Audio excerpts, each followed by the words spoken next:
Welcome to Echoes of the Unknown, the podcast where we explore the world's most fascinating unsolved mysteries. I'm James Carrington, and today we're traveling to Texarkana in the spring of 1946, where a series of brutal nighttime attacks transformed a thriving community into a place consumed by fear.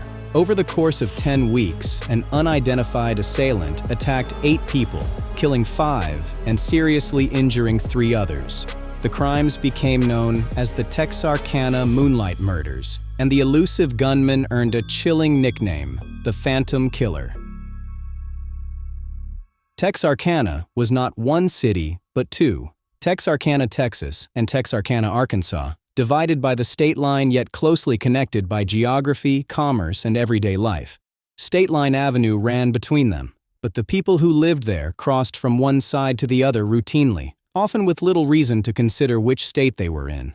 The community had grown around the railroads and, during World War II, benefited from the immense military-industrial complex that surrounded it. The Red River Army Depot and the Lone Star Army ammunition plant employed thousands of people, bringing jobs, servicemen, and new families to the region. By early 1946, however, the war had ended, and Texarkana, like the rest of the country, was beginning its transition into an uncertain but hopeful peace. The first known attack occurred on Friday, February 22nd. 25-year-old Jimmy Hollis and his 19-year-old girlfriend, Mary Jean Larry, had spent the evening together before parking on a secluded road in Bowie County, just outside Texarkana. Later accounts described the location as a lover's lane, used by young couples seeking privacy. According to the account Mary Jean would give of that night, she and Jimmy had been parked for only a short time when a man suddenly appeared beside the driver's door. He held a flashlight and a pistol, and his face was concealed beneath a light-colored hood or sack with openings cut for the eyes. The stranger shone the flashlight into the vehicle, making it difficult for Jimmy and Mary Jean to see anything beyond its glare. Jimmy apparently thought there had been some kind of mistake and told the man that he had the wrong person. According to Mary Jean's later recollection, the stranger replied, "I don't want to kill you, fellow, so do what I say." He then ordered them both out of the car and commanded Jimmy to remove his trousers. When Jimmy complied, the masked man struck him twice in the head with the pistol. The blows were delivered with such force that Jimmy's skull was fractured in 2 places, and he fell to the ground unconscious. Mary Jean initially believed that robbery might be the attacker's objective. In the account later reported by journalist Carlton Stowers, she retrieved Jimmy's billfold from his discarded trousers and tried to show the assailant that they had little money. It made no difference. The man struck her in the head, knocking her down, and then ordered her to get back on her feet and run. Mary Jean obeyed, but after she had gone only a short distance, the attacker pursued her. When he caught up with her, he knocked her down again and subjected her to a sexual assault with the barrel of his pistol. At some point during the ordeal, Jimmy began to regain consciousness, giving Mary Jean another opportunity to escape. Once again, however, the attacker caught her. Mary Jean later recalled looking up at him and saying, "Go ahead and kill me." What happened immediately afterward is uncertain. According to the version later reported by Stowers, the man inexplicably turned away and disappeared into the darkness. The Encyclopedia of Arkansas instead states that approaching headlights prompted him to flee. Whatever caused his departure, he left both victims alive. Mary Jean ran until she reached a nearby house, where the residents allowed her inside and summoned help. Jimmy, despite his severe injuries, eventually reached the road and attracted the attention of a passing motorist. Both victims were taken for medical treatment. Jimmy had suffered multiple skull fractures, while Mary Jean required treatment for a wound to her head, as well as the injuries and trauma inflicted during the assault. Their descriptions of the masked stranger offered investigators only limited assistance. Both placed him at approximately 6 feet tall, but the flashlight, darkness, and disguise had prevented them from seeing his face clearly. Even their impressions of his race were not consistent. Mary Jean believed she had seen enough beneath the mask to conclude that he was a light-skinned black man. Jimmy, whose vision had been obscured by the flashlight, believed the attacker might have been a deeply tanned white man. Those differences would later contribute to investigators' skepticism about portions of their account, and some officers came to suspect that the couple knew more about their assailant than they were admitting. No evidence ever established that they did. At the time, there was no reason for the people of Texarkana to recognize the assault as the beginning of a larger pattern. The masked stranger had disappeared, both victims had survived, and nearly a month would pass without another known attack. To most of the community, the violence on that secluded road appeared to have been an isolated and deeply disturbing crime. Tragically, it was not. For nearly 4 weeks, life in Texarkana appeared to return to normal. Newspapers reported the assault on Jimmy Hollis and Mary Jean Larry, but without another attack, many residents assumed the assailant had either fled the area or been frightened away. Investigators pursued leads, interviewed suspects, and searched for anyone matching the victims' descriptions. Yet the case gradually lost its sense of urgency. The city resumed its routines, unaware that the violence had only paused. Then, shortly after midnight on Sunday, March 24th, the nightmare returned. Richard Griffin was 29 years old. A former Marine, he had served his country during World War II and was now attempting to build a peaceful civilian life. That Saturday evening, he had gone out with his girlfriend, 17-year-old Polly Ann Moore. Friends later recalled them as an affectionate young couple with plans for the future. Like countless other couples in Texarkana, they spent part of the evening driving the quiet rural roads just outside the city. When they failed to return home, concern quickly grew among their families. Later that morning, their bodies were discovered beside an isolated road in Bowie County, approximately 3 miles west of Texarkana, and only a short distance from where Jimmy and Mary Jean had been attacked a month earlier. The scene was immediately recognized as something far more sinister than an ordinary homicide. Richard was found lying on a blanket. He had been shot once in the back of the head. Polly Ann's body lay several feet away. She had been shot through the chest before a second bullet entered the back of her head. Investigators concluded that both had been killed with the same firearm, believed to be a .32 caliber automatic pistol. As was the case with the earlier assault, robbery did not appear to have been the motive. Richard's wristwatch was still on his arm. Money remained in the victim's possession, and Polly Ann's personal effects had not been taken. Whatever had brought the killer to that lonely stretch of road, theft was almost certainly not his objective. The discovery sent shockwaves through Texarkana. The attack on Jimmy and Mary Jean had been horrifying, but both victims had survived. Now 2 young people were dead. As investigators compared the crimes, troubling similarities began to emerge. Both attacks had occurred late at night on secluded lovers' lanes just outside the city. Both involved young couples parked in isolated locations. In each case, the assailant had approached unexpectedly under the cover of darkness. Although no witness had survived to identify the killer in the second attack, many investigators believed the same man was responsible. Even so, they remained cautious. At that stage, there was no forensic evidence directly linking the 2 crimes. Ballistics in 1946 were far less sophisticated than they are today. DNA testing was still decades away, and fingerprint evidence had yielded little. Detectives could identify striking similarities, but proving that a single offender had committed both attacks was another matter entirely. The murders dominated local headlines. Parents warned their teenage children to stay home after dark. Couples who only weeks earlier had sought the privacy of rural roads began avoiding them altogether. Guns and ammunition reportedly sold briskly as anxious residents armed themselves. Lock manufacturers struggled to meet demand as homeowners installed new locks, reinforced doors, and kept porch lights burning throughout the night. Many families who had rarely given serious thought to locking their homes before bedtime suddenly viewed every unfamiliar sound outside as a possible threat. Law enforcement responded by dramatically increasing patrols throughout Bowie County and the surrounding area. Officers stopped suspicious vehicles, questioned strangers, and maintained a visible presence near the secluded roads that had become associated with the attacks. Every new lead was pursued. Every rumor was investigated. Yet despite the heightened police activity, the killer seemed to have vanished as completely as he had after the February assault. Weeks passed without another attack.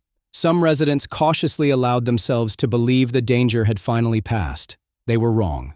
The phantom killer was still watching.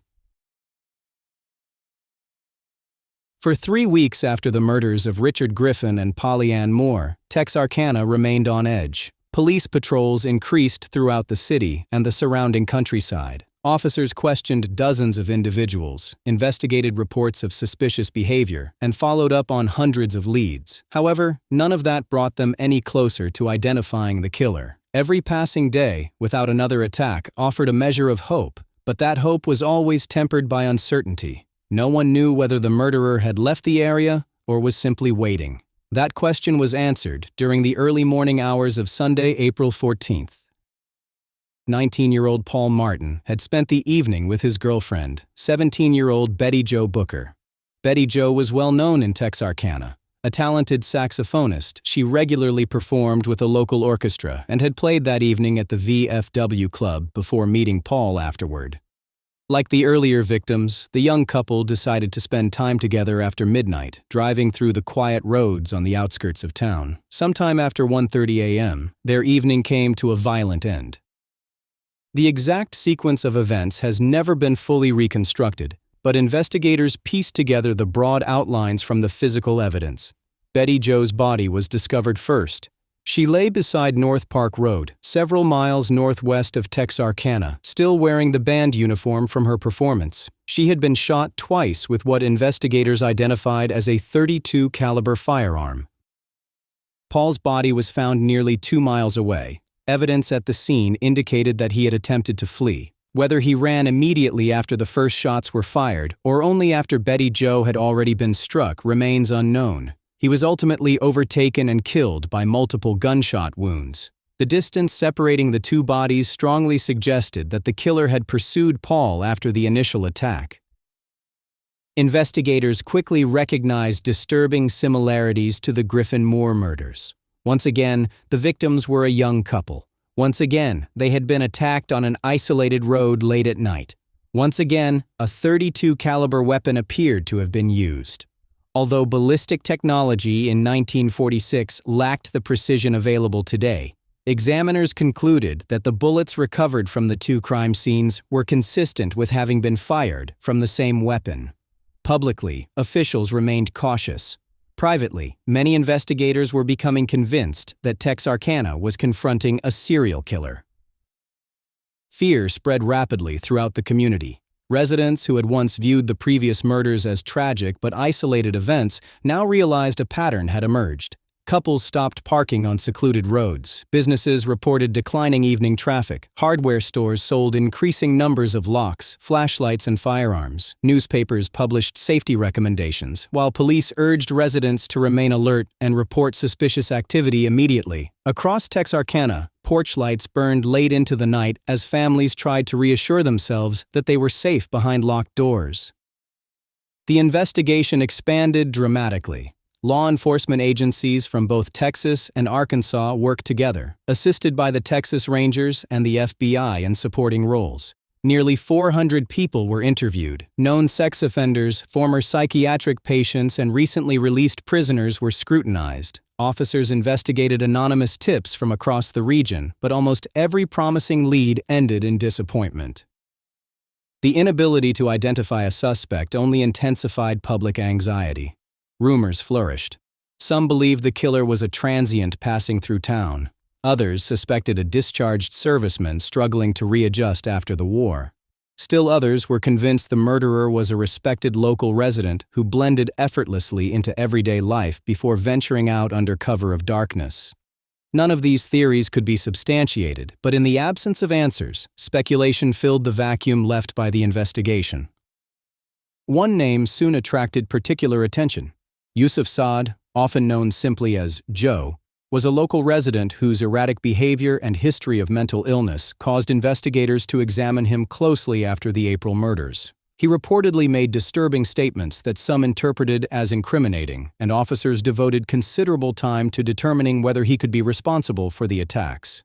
Despite the suspicion surrounding him, investigators ultimately found no evidence tying Saad to any of the crime scenes. He was released from further consideration, becoming only the first in a long succession of men whose lives would be overshadowed by association with the Phantom Killer.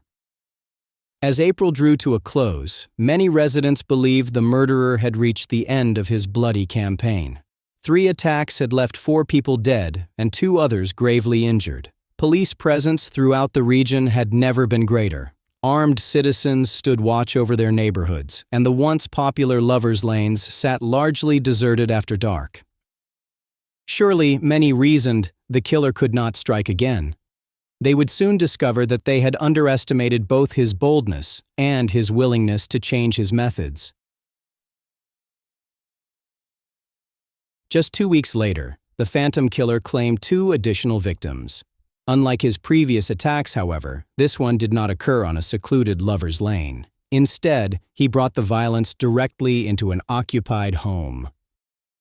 Shortly before 10 p.m. on the evening of Friday, May 3rd, Virgil and Katie Stark were settling in for the night at their modest farmhouse on Highway 67, roughly 10 miles northeast of Texarkana in Miller County, Arkansas. Their 10-month-old daughter, Catherine, was asleep in another room. Nothing about the evening suggested that danger was approaching. Without warning, gunfire shattered the quiet. Investigators later determined that the killer had remained outside the house, firing through a rear window with what was believed to be the same .32 caliber automatic pistol associated with the previous attacks. The first bullets struck Virgil, who had been reading in bed. Gravely wounded, he collapsed to the floor.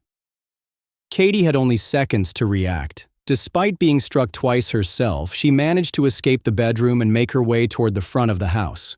Bleeding heavily, she reached the telephone and desperately called the local operator. Her message was brief and urgent. "Send someone." The line then went dead. Neighbors and responding officers arrived within minutes. Inside the bedroom, they found Virgil dead from his wounds.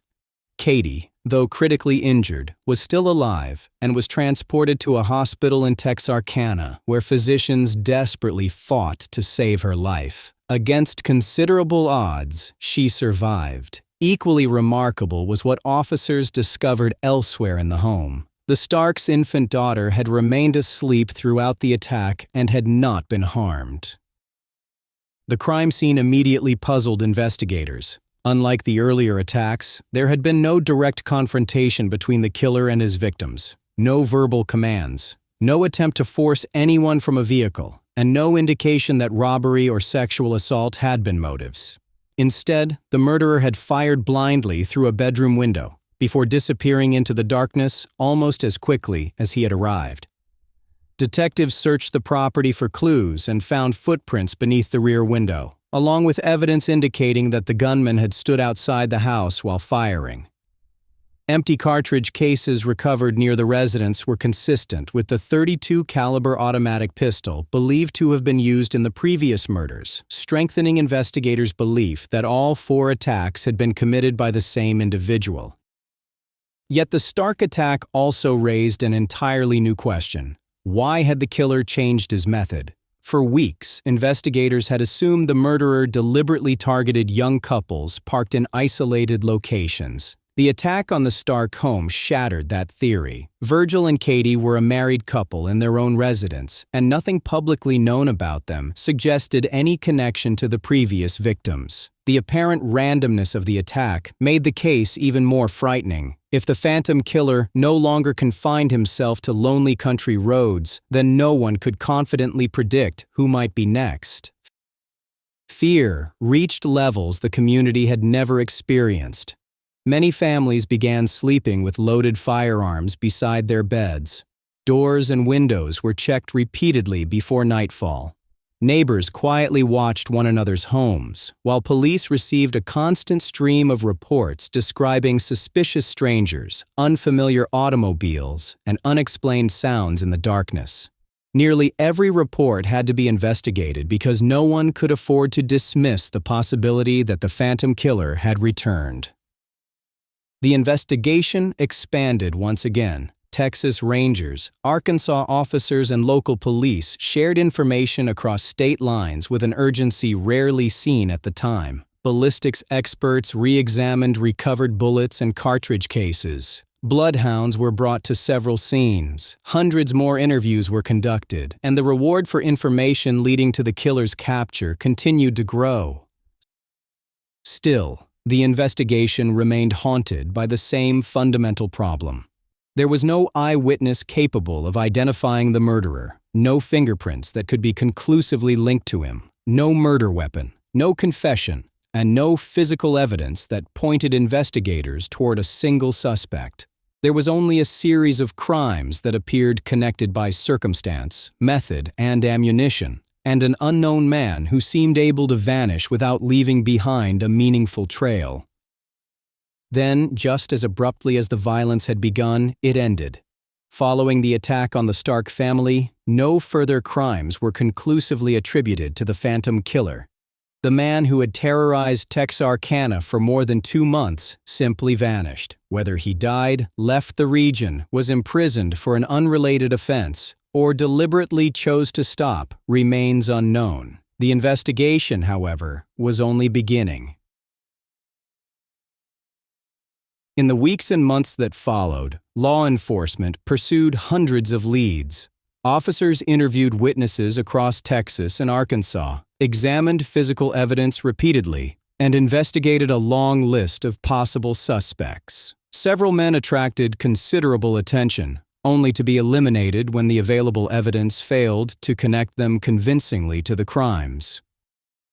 The suspect most frequently identified with the case was Ul Swinney, a 29-year-old car thief and counterfeiter who was arrested several months later on unrelated charges. Texas Ranger Captain Manuel Gonzalez became convinced that Swinney was responsible for the murders after inconsistencies emerged during questioning. In addition, Swinney's wife made statements that investigators believed implicated him. Yet despite Gonzalez's confidence in his guilt, the case against Swinney remained entirely circumstantial. Neither he nor his wife was ever charged with the Texarkana murders, and no physical evidence placed him at any of the crime scenes. Swinney himself consistently denied involvement until his death in 1994 at the age of 77, despite being regarded by many investigators as the leading suspect. Other suspects emerged over the years. Some were identified because they lived near the crime scenes. Others attracted attention because of criminal histories, mental illness, or rumors circulating within the community. In nearly every instance, however, investigators encountered the same obstacle. Suspicion alone was not evidence.